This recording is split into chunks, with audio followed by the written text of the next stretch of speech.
जी हाँ, फिर से एक बार मैं अनाउंस करना चाहती हूँ कि जितने भी लोगों को सीट मिल चुकी है वो प्लीज अपनी अपनी सीट पे बैठ जाए। जिनको नहीं मिली है वो सभी लोग रास्ता थोड़ा क्लियर कर दें, प्लीज पैसेज फ्री कर दें लोग।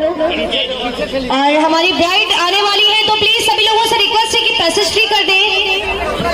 Thank you so much.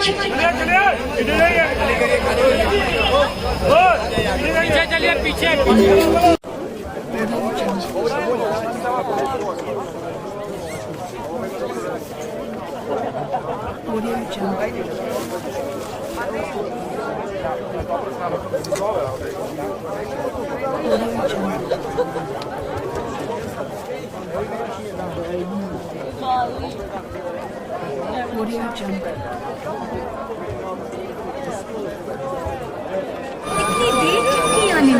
ये क्या राधे, तुम मुझसे नाराज हो? क्यों नाराज वाला? तुम मेरा दिल क्यों दुखाते हो?